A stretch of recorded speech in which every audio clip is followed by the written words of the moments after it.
target around 15 minutes? Yeah, sounds Is good. that some sort of?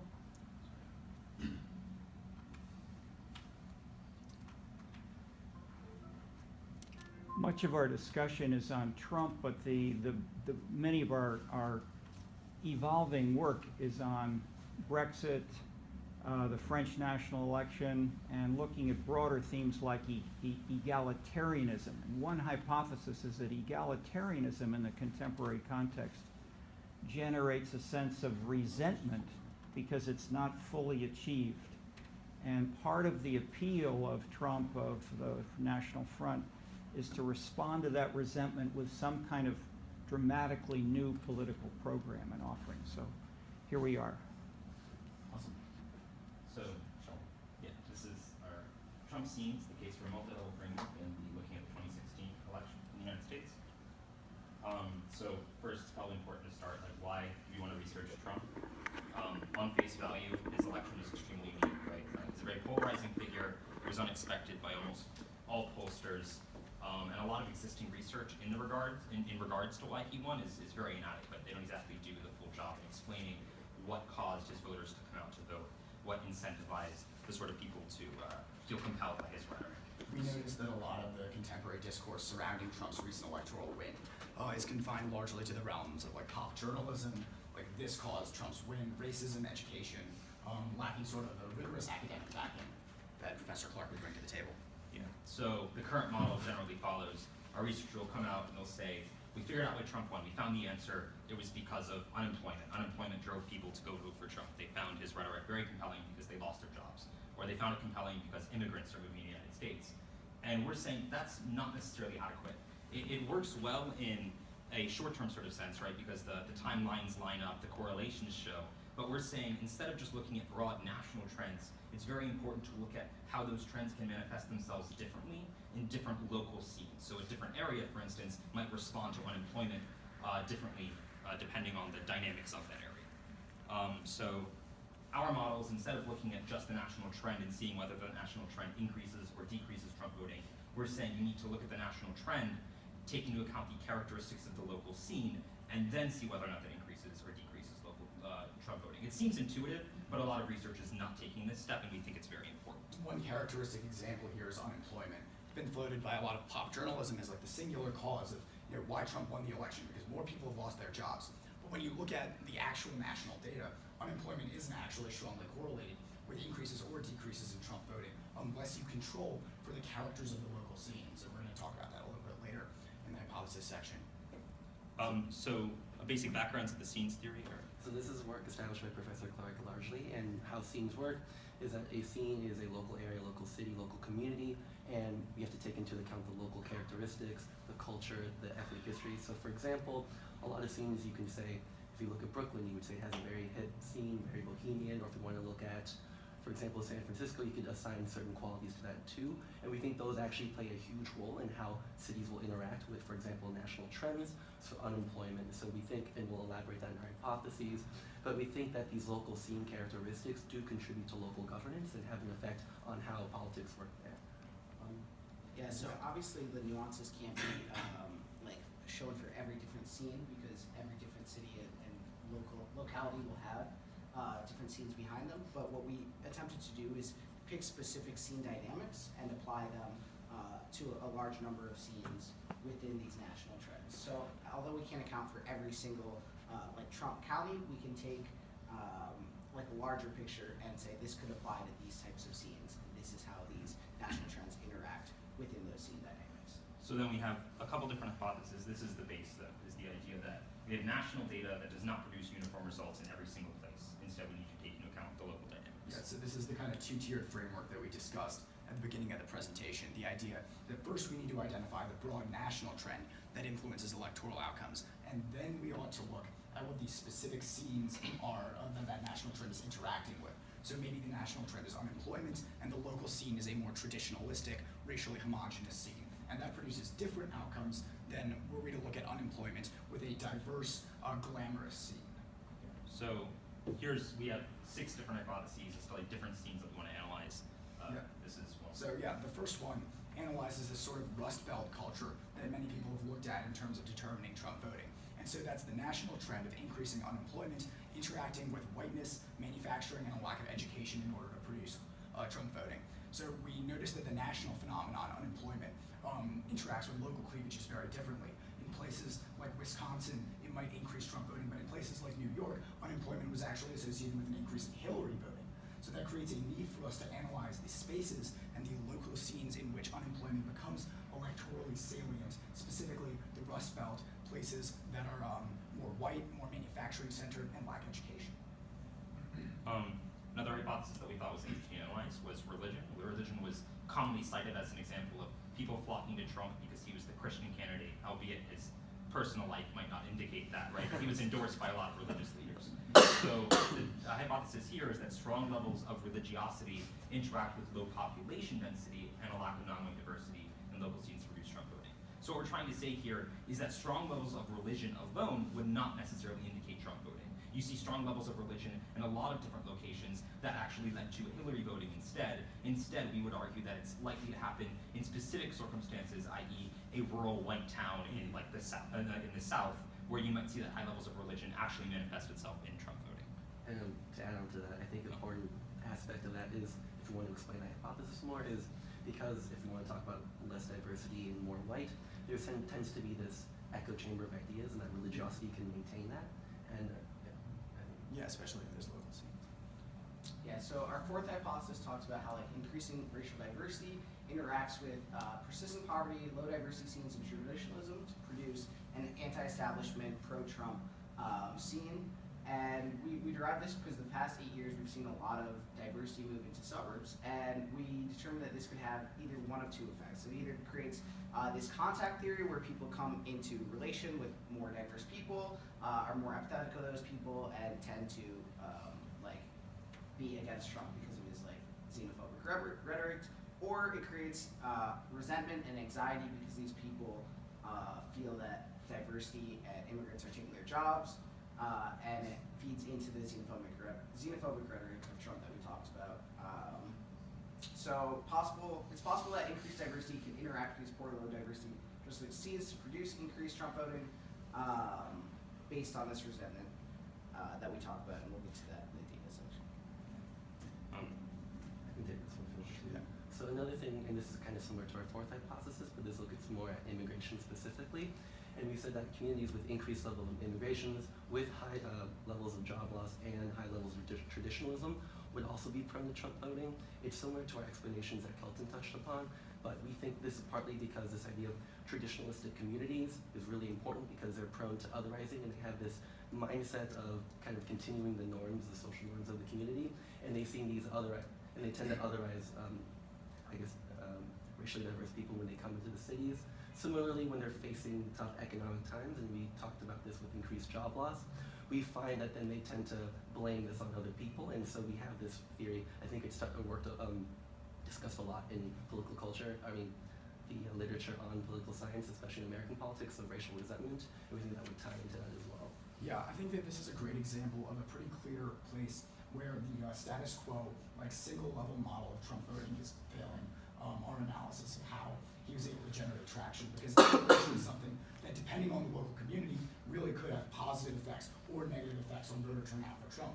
And so what we need to do is analyze the very micro-level distinctions in communities to see how immigration made itself salient for Trump or Hillary voting.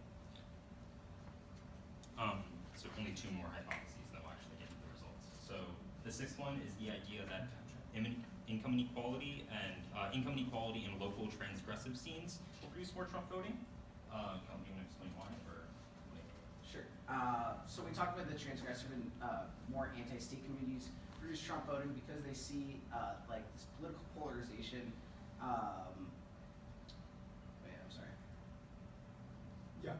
So it's the idea that more income inequality has like persistently been associated with both Trump voting and Hillary voting, but we think that specifically in transgressive communities, because of the more anti-state nature, it'll interact with those local scenes to produce more Trump voting. Whereas in other communities, maybe ones that aren't as transgressive or more pro-state, they might interact in such a manner that would produce Hillary voting. So another failure of the status quo model and need for a two-tiered analysis. And then our final hypothesis was in regards to neighborliness. So neighborliness is a metric kind of designed by Professor Clark in his scenescapes analysis. And neighborliness is basically the idea you have an area that's like exactly as it sounds, neighborly, right? You engage a lot with your neighbors. You might have dinner with them on a regular basis. You say hello to people as you walk down the sidewalk, right? So in this sort of scene, we would argue that declining neighborliness alone could lead to Trump voting or Hillary voting. However, when you specifically put in the scene dynamics of declining religiosity or increasing population density, we would hypothesize that that leads specifically to Trump voting. Because you would kind of think of this like maybe small rural towns slowly becoming urbanized, and the people there might feel more compelled by like nostalgic rhetoric. They might hear "Make America Great Again" and think back, oh, I used to live in this small, quaint little place, and now it's all of a sudden turning into this city. It's not something I like as much. So they would feel more compelled by this rhetoric, and they might find it a little bit easier to justify voting for Trump in those circumstances.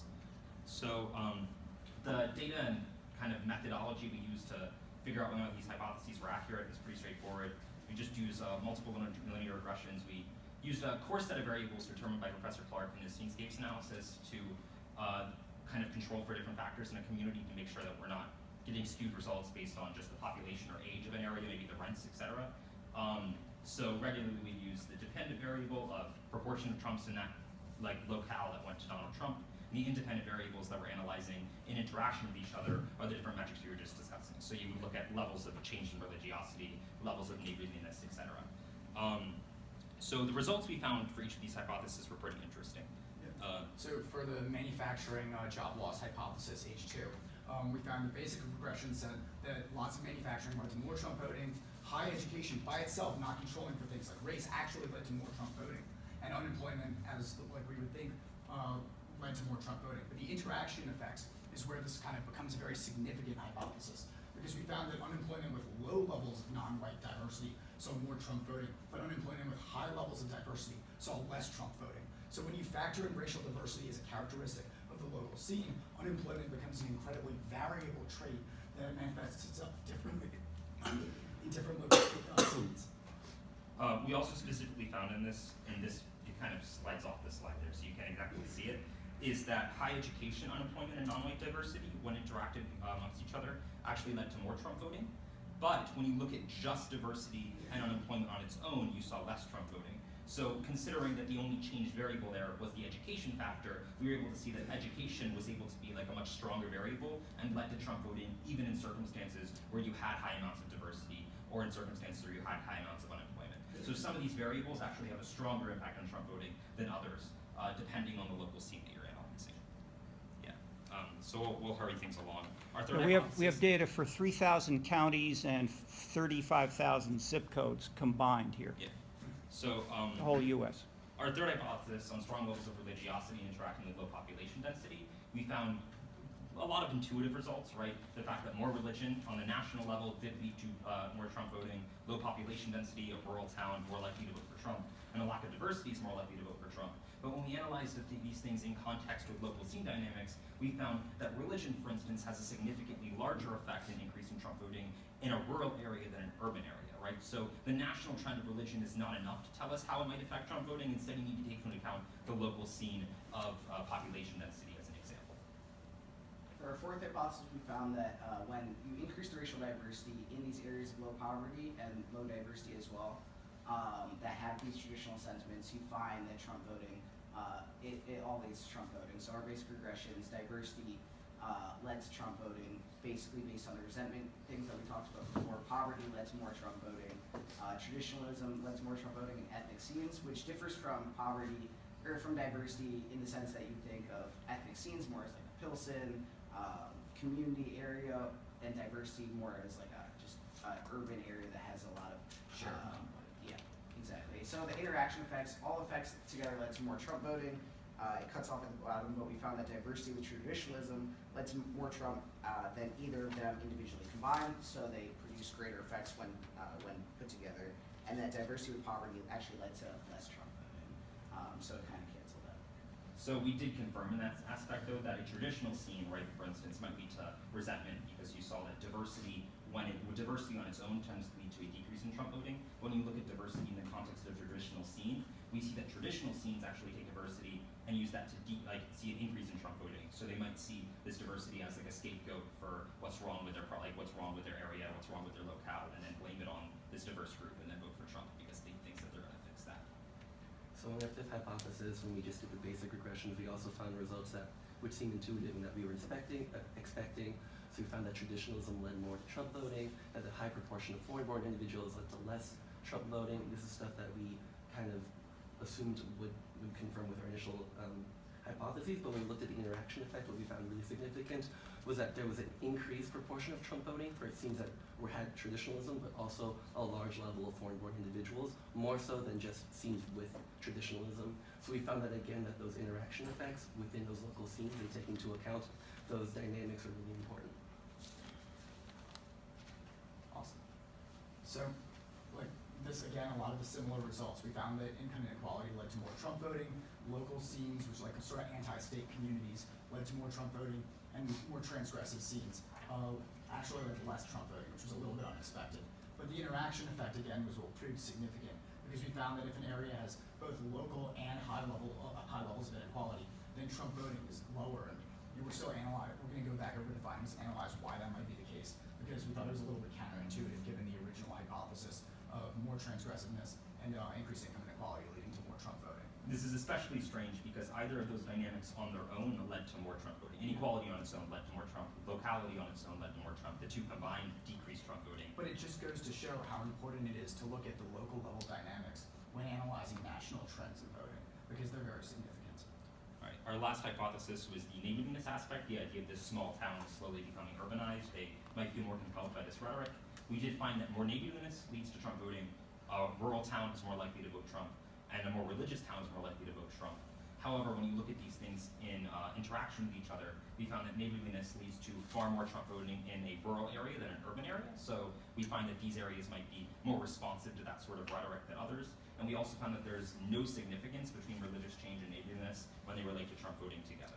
So religiosity necessarily does not interact with neighborliness at all. It was just kind of an interesting metric because you'd think that the two were kind of related to each other, considering they're both talking about small towns and communities working together. So those were the results for our 6 hypotheses. Obviously, there are countless other Trump scenes that could be identified, but these are the 6 that we think are very good indications of kind of what happened during this past election, 6 sort of Trump scenes that could explain why he won the election. And we think that it proves strong support for the hypothesis that it's insufficient to only look at the national trends and that we need to have this multi-level framework for looking at Trump's way. Cool. Any questions for us?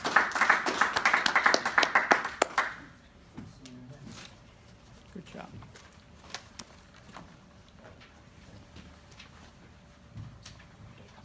Okay.